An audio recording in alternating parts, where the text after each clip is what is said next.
ये क्या होगा वेलकम बैक। हाँ, नल सर? ये नल नल हाइपोथेसिस को स्टैटिस्टिकल हाइपोथेसिस भी कहते हैं। जब भी आप अदालत में जाते हैं तो आपके मुकाबले में दूसरा बंदा जाएगा, एक बंदा नहीं जा सकता। आप केस करते, आप पे केस होता है तो दो बंदे ने जाना होगा, ठीक है ना। तो ये मिसाल लीजिए कि दो बंदे हैं, वो खड़े हैं, एक अपोज में बात कर रहा है और एक स्ट्रेट अवे बात करता है कि देर एक दूसरे के अपोजिट में बात करते हैं। जब अपोजिट में बात करेंगे तो फिर केस लड़ेंगे ना। ये केस लड़ने वाला मुकदमा है, जैसे आप कोर्ट में लड़ते हो। तो अगर एक बंदा दावा करता है तो दूसरा उसके मुकाबले में अपने आप को डिफेंड करने की कोशिश करता है ना, ठीक है। तो नल हाइपोथेसिस स्टैटिस्टिकल हाइपोथेसिस भी कहते हैं, अल्टरनेट हाइपोथेसिस को रिसर्च हाइपोथेसिस भी कहते हैं। और हमेशा अल्टरनेट हाइपोथेसिस जो है आपके नल हाइपोथेसिस के अगेंस्ट बनता है। समझ में आ गई बात? जी सर, थैंक यू। हाँ, अभी यहाँ पर जो हमारा वैल्यू है वो कितना है, 5 डिग्री ऑफ फ्रीडम, और 0.025 के सामने 2.57 है। कितना है? 2.57 हमारा टेबुलेटेड वैल्यू है। तो अब आप इधर कर लें, ये देखें, और ये प्लस में जा रहा है।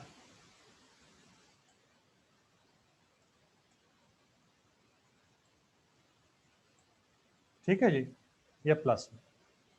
तो यहां पर क्या है आपका 0.025 ये है।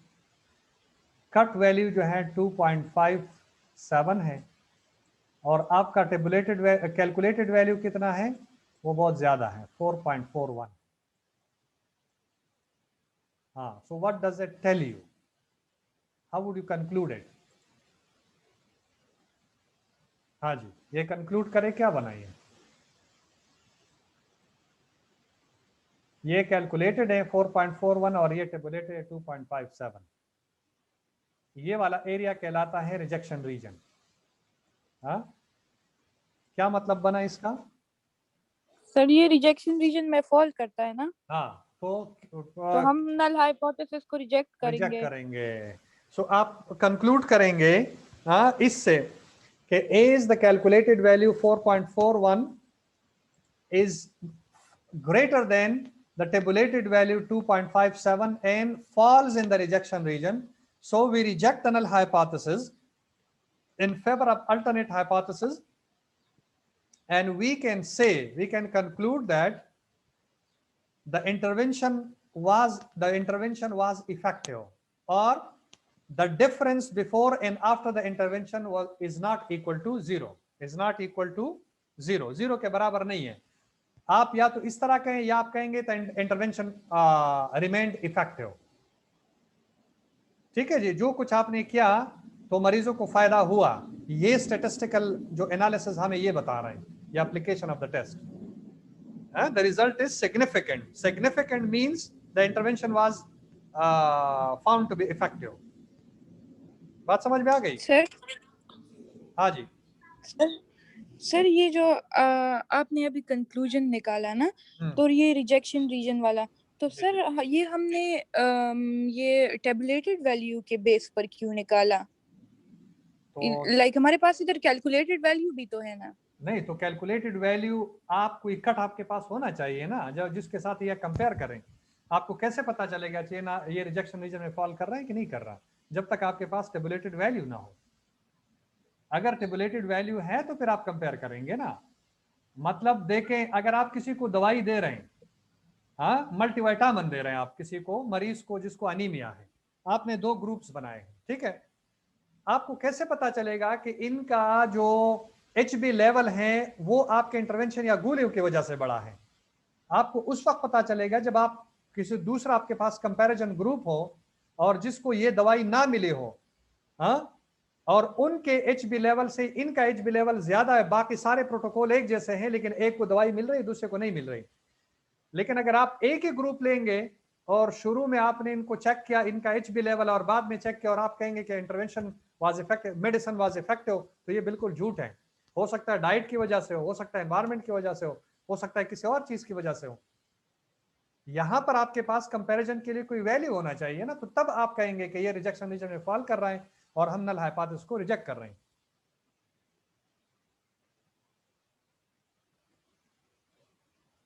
समझ में आ गई बात? Yes sir. सर और वो कंपैरिजन वाली वैल्यू हम हमेशा कैलकुलेटेड वैल्यू लेंगे? नहीं, आपके पास कैलकुलेटेड वैल्यू को कंपेयर करने के लिए टेबुलेटेड वैल्यू लेंगे, उस अल्फा के बुनियाद पर और डिग्री ऑफ फ्रीडम के बुनियाद पर टेबल को देखते हुए।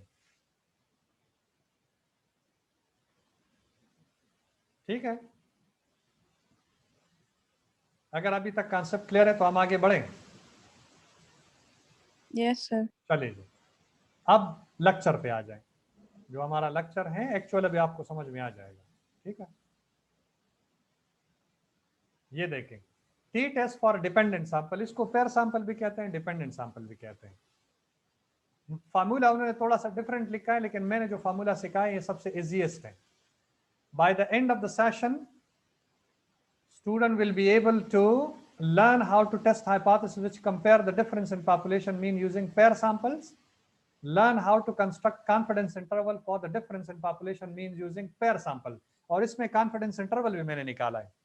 ठीक है जी, कि इसका confidence interval जो difference है, actual difference in the population, वो कितना होगा, वो फार्मूला यहां पर आपको बताया गया है।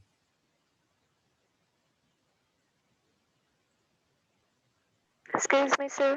जी, सर कुछ स्टूडेंट्स को अलाउ करें क्लास में? मैंने अलाउ कर दिया सबको।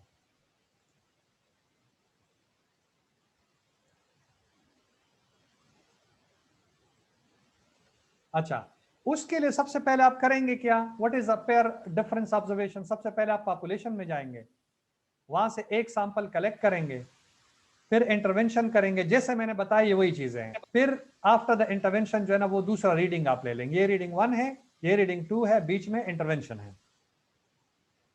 Observation of interest will be the difference in the reading before and after the intervention called pair difference observation. ये रीडिंग 1 रीडिंग 2 से आप माइनस करें तो वो जो आपके पास रीडिंग आएंगे उसको डिफरेंस कहते हैं, या पेयर डिफरेंस ऑब्जर्वेशन भी कहते हैं इसको। अच्छा जी, pair difference sample T test and explanation. This test is concern with pair wise differences between sets of data. There are 2 sets of data, before the intervention and after the intervention 2 sets of data. This means that each data point in one group has a related point in another group. अगर एक का 5 आया तो उसके मुकाबले में कोई 4 या 3 होगा उसके against. This would be data measured before a statement and then after, or it would be there is a relationship between the groups such as identical twins or another relevant matching characteristic, for example age, sex, IQ, etc. हम ये twins पे भी apply कर सकते हैं, लेकिन हमेशा अगर आप कहें कि ये जो 2 रीडिंग्स, अगर आप ट्विंस लेंगे ना, 2 ट्विंस, वो एक पेयर होगा, मतलब वो अलग से जो है ना वो 1 और 2, ये 2 बंदे नहीं होंगे, ये एक ही काउंट होगा, एक जोड़ा काउंट होगा। इसी तरह एज वाइज अगर एक जैसे एज है, मतलब 21 साल 2 फीमेल है, तो उसको एक के तौर पर कंसिडर किया जाएगा, 2 के तौर पर कंसिडर नहीं किया जाएगा। पेयर सैंपल की जब हम बात करते हैं और दोनों से हम रीडिंग लेंगे फिर इसको कंपेयर करेंगे।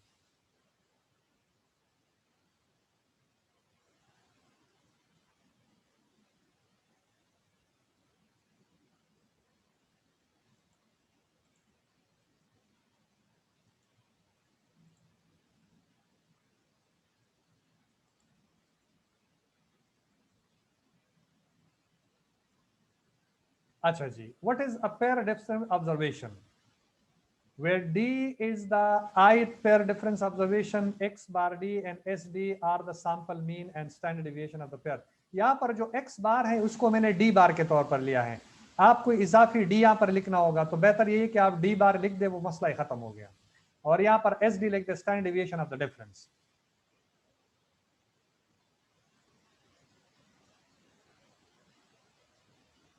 अच्छा जी, in this matter the test statistic becomes, test statistic क्या बनेगा, जो D bar divided by SD upon N under the root, वो मैंने किया है, where DO is mostly 0 and the sample size must be, इसको आप खैर छोड़ें। अजम्पशन क्या है, फार्मूला यहाँ पर फार्मूला जो है ना वो दिखाना था, इसमें दिखाई नहीं दे रहा है, डोंट नो कि क्यों नहीं दे रहा, लेकिन इनका फार्मूला कुछ इस तरह है, ये मैं लेक्चर में आपको भेज देता हूँ तो फिर आपको समझ में आ जाएगा।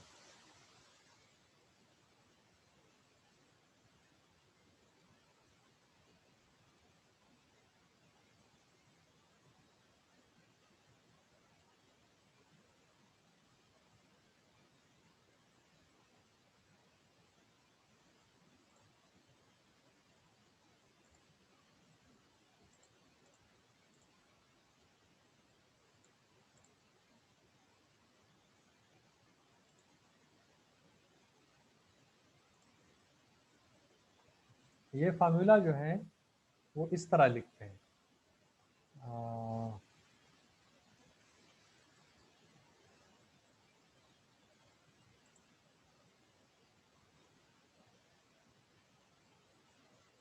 अच्छा जी, इनका जो फार्मूला है पेयर के लिए जो इन्होंने लिखा हुआ है X bar D minus D O, D O यानी जिसे म्यू ओ लिख देते हैं यहाँ पर डी ओ, और S D divided by N under the root. ये चूंकि हमेशा सिफर के बराबर होता है, the difference is equal to zero, the difference is not, null hypothesis में ये जीरो के बराबर होता है, तो ये हम इसके जीरो के तौर पर लेंगे, और ये एक्स बार डी को हम डी बार लिखते हैं, तो ये कहानी खत्म हो जाती है, फिर ये वाला नहीं लिखते, simple D bar divided by S T upon N under the root. ये थोड़ा सा इसमें फर्क है, तो इसलिए मैंने समझा कि इसको आपको क्लियर हो जाए बस। assumption किया, the distribution of difference is approximately normally distributed।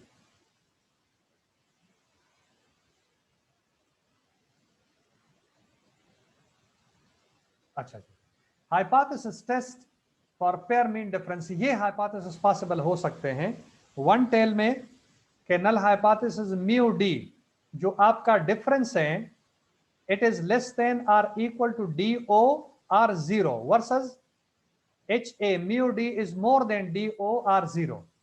ये पॉसिबल हाइपोथेसिस, लेकिन ज्यादातर ये टू टेल हाइपोथेसिस में यूज होता है।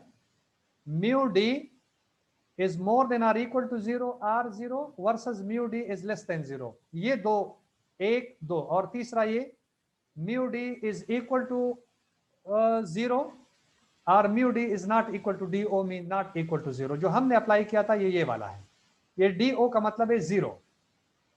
टेस्ट स्टैटिस्टिक मैंने बता दिया, where T has n - 1 degree of freedom and n is the total number of pairs, critical region, if mu d is more than do then t is more than t alpha degree of freedom, or mu d is less than do then t is less than minus t alpha degree of freedom, and mu d is not equal to 0 then t is more than t alpha by 2 and t is less than minus। ये आपको बताया गया है कि जब आप आखिरी conclusion पे पहुंचे तो आपका जो रिजल्ट निकलेगा वो क्या होगा अल्टरनेट हाइपोथेसिस में, ठीक है जी, या मोर देन होगा या लेस देन होगा या नॉट इक्वल होगा, तो कौन से वाले टेल में पड़ेगा, राइट पे पड़ेगा या लेफ्ट पे पड़ेगा, नथिंग एल्स।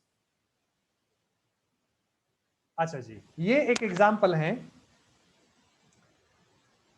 इसको आप गौर से आप सुन लीजिए ताकि आपको फिर वो समझ में आ जाए कि ये वन टेल है, टू टेल है, और जो भी है आपको समझ में आ जाए बस। अच्छा जी, trace metal in drinking water wells affect the flavor of the water and usually high concentration can pose a health hazard. Furthermore, the water in well may vary in the concentration of trace metal depending upon from where it is drawn. In the paper, trace metal of South Indian region, trace metal concentration mg per liter on zinc were found from water drawn from the bottom and the top of each of 6 wells using a 5% level of significance. ये कहते हैं कि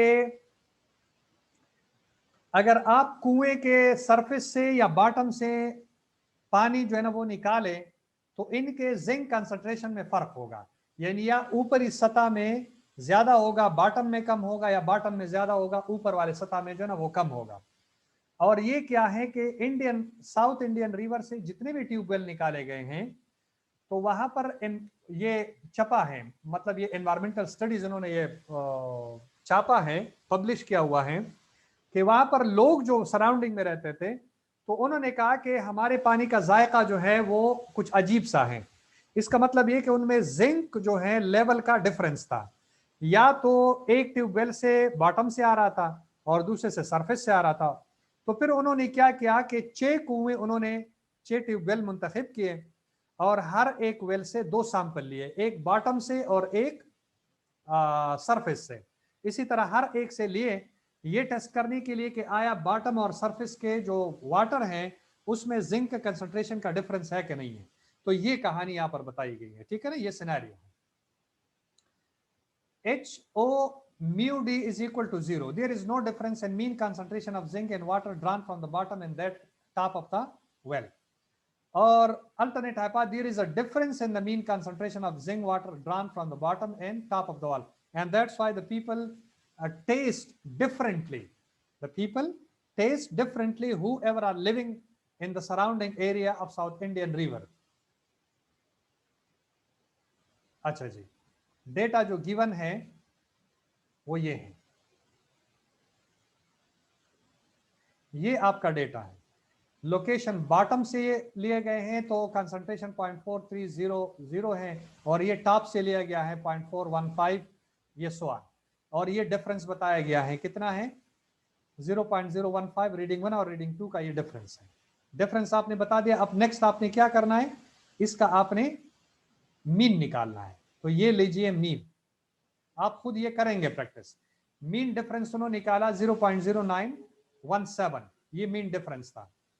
mean के लिए हम ये use करते हैं ना, अभी जो हमने निकाला था मीन, वो ये था कि D bar is equal to sigma D divided by N.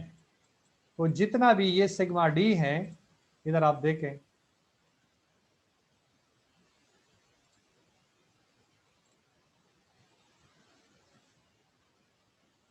ये वाला, इन सब को प्लस कर दे, 1 2 3 4 5 6 6 पे डिवाइड कर दे, तो इससे जो बनेगा वो ये वाला आएगा मीन डिफरेंस, यानी डी बार आपके पास 0.0917 आया।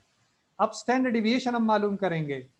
स्टैंडर्ड डिविएशन आपके पास है। स्टैंडर्ड डिविएशन कैसे मालूम करेंगे, वो वाला पूरा तरीका हम अप्लाई करेंगे जो अभी हमने सिनेरियो खुद से लिया था, अजम्पशन, अज्यूम वैल्यूज, और हमने स्टैंडर्ड डिविएशन निकाला था। तो इस तरह ये मीन है, हर एक जो डिफरेंस है डी बार, डी से डी बार माइनस करेंगे तो ये हमारे पास आया। फिर इसका जो है ना standard deviation under the root लेंगे, हाँ, वो सारा कुछ आप रिपीट करेंगे।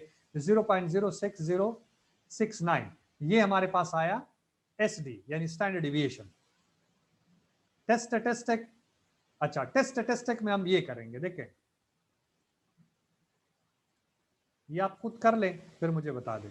सिग्मा डी, डी बार आपके पास आया, ये पेयर सैंपल का जो फार्मूला है वो है D bar divided by S D and divided by N under the root.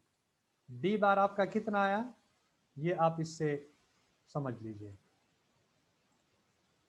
ये 0.0917, 0.0917, 0.0917 divided by 0.06069 और इसको डिवाइड करें 6 अंडर द रूट पे। इससे जो आएगा वो क्या आएगा, ये वाला वैल्यू उन्होंने कैलकुलेट किया हुआ है।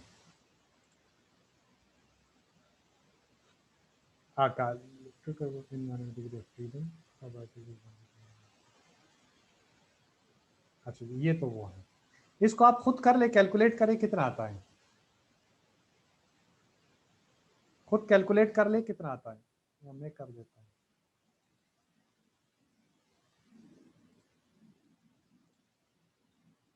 हाँ जी, इधर आप देखें, पहले तो 6 को निकाले तो ये 2.45 है, 0.0606 और 9 divided by 2.45 is equal to ये 0.025 ये आया 0.0917 डिवाइडेड बाय 0.025 अब इसको करें, कैलकुलेट करें, 0.03917 डिवाइडेड बाय हाँ, डिवाइडेड बाय कितना आया इससे, ये देखिए, हाँ, 0.025।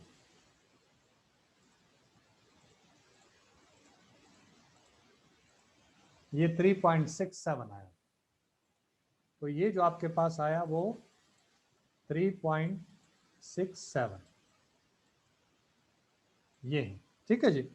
अब आप इसको कंपेयर करें 3.67 और इसको टी टेबल में आप ये देखें, आपके पास डिग्री ऑफ फ्रीडम जो है ना इसमें भी 5 है, हाँ, और ये टू टेल हाइपोथेसिस 2.57 है, 2.57 पहले की तरह इसका वैल्यू भी वही है। हाँ जी, तो यहाँ पर आप देखें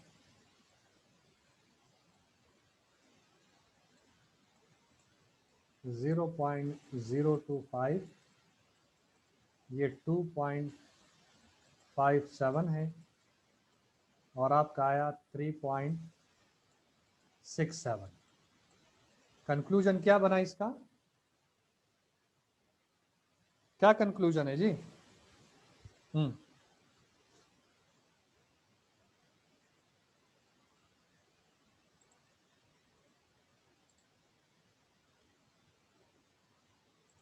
और साथ में ये अटेंडेंस ले ले, अभी मैक्सिमम स्टूडेंट है 26 से या जितने भी हैं, अटेंडेंस ले ताकि बाद में कोई ना रहे। हाँ,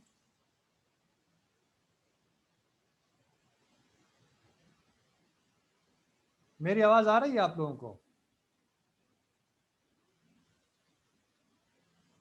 hello? Yes sir. Yes sir. आवाज आ रही है तो क्या इसका कंक्लूजन क्या बना फिर?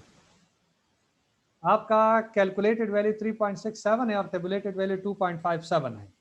इसका कंक्लूजन ये है कि as the calculated value is more than the tabulated value and falls in the rejection region, so we reject the null hypothesis in favor of alternate hypothesis, and we can conclude that there is a difference, there is a different on zinc concentration between the top and that of bottom water of the wells surrounding the Indian South Indian river।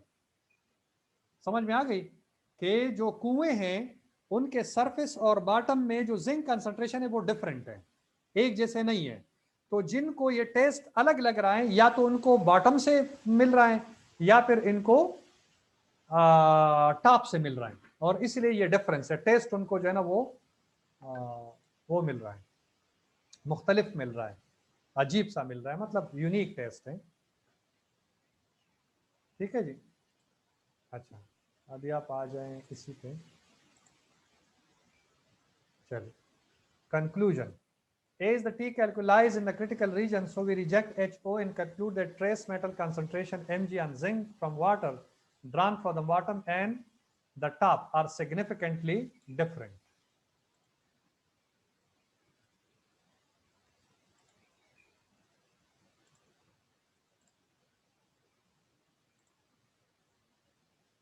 अच्छा जी, ये वाला table को अगर वो छोटा किया जाए तो फिर ये भी आ सकता है। ये आपके पास रीडिंग है, ये उन्होंने फार्मूला अप्लाई किया हुआ है 3.7, और फिर क्रिटिकल रीजन में आपके टेबुलेटेड वैल्यू 2.57 है। हाँ, ये फिर आपका कंक्लूजन है, तो आपने नल हाइपोथेसिस को रिजेक्ट कर लिया। And there is a difference on zinc concentration between the top and bottom water. अच्छा जी, ये आप कैसे देखेंगे? ये 5 है, यहाँ पर 2.57 है। ये देखने का तरीका है टी टेबल में। अच्छा जी, confidence interval for population pair mean difference when n number of pair is small less than 30। ये वाला फार्मूला आप किस चीज के लिए, यानी एस्टिमेशन के लिए यूज करेंगे। एस्टिमेशन किस चीज का हम मालूम कर रहे हैं? हम सैंपल के बुनियाद पर साउथ इंडियन रिवर के सराउंडिंग में जितने भी ट्यूबवेल हैं, पॉपुलेशन ऑफ द ट्यूबवेल, जो एक्चुअल मीन डिफरेंस है between the top and bottom water, वो इस फार्मूला के थ्रू हम निकाल सकते हैं। कैसे निकालेंगे? कैलकुलेट करेंगे कि जो आपका डी बार आया हुआ है plus minus T alpha by 2, T alpha by 2 में वही आपका 2.57 वैल्यू आ जाएगा। यहाँ पर standard deviation of the difference और n अंडर द रूट। ये करेंगे तो एक आपका एक दफा प्लस करेंगे, एक दफा माइनस करेंगे। माइनस आपका लोअर लेवल होगा और प्लस में आपका अपर लेवल होगा।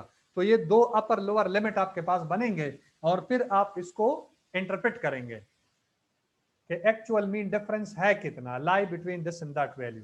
तो ये आप खुद करेंगे, ठीक है ना। इसमें वैल्यू पुट करके, या फिर हम कर देते हैं इधर, आपको अगर वैल्यू याद है तो फिर हम कर देते हैं।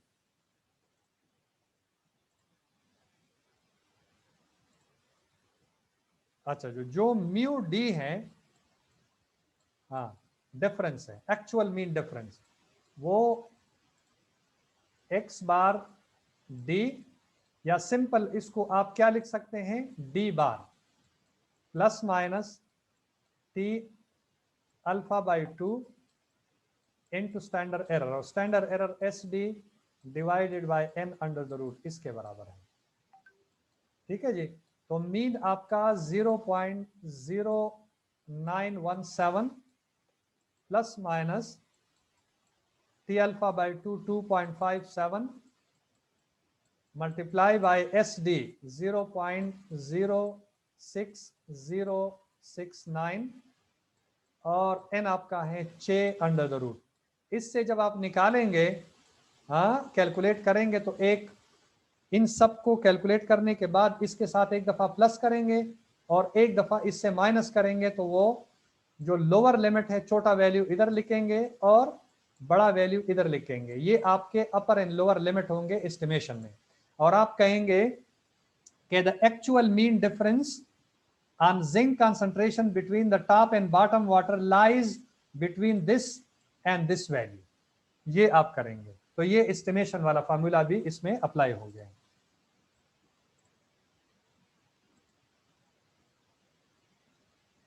ठीक है जी, ये आया है, ये इन्होंने कैलकुलेट किया हुआ है कॉन्फिडेंस इंटरवल, तो ये कैलकुलेटेड है। यहाँ पर ये 0.027 से लेकर 0.155 इसके दरमियान फॉल करेगा एक्चुअल मीन डिफरेंस जो है, एक्चुअल मीन डिफरेंस। ठीक है जी, actual mean difference on zinc concentration between the top and bottom water would lie between 0.027 to 1.55 95% of the time. If your alpha is 5%, then your confidence interval that would make is 95% of the time. And these are the references. So we have completed this unit of pair sample t-test. If you have any question, you can ask. Otherwise, we can disperse. And send me the attendance of the student who are present today.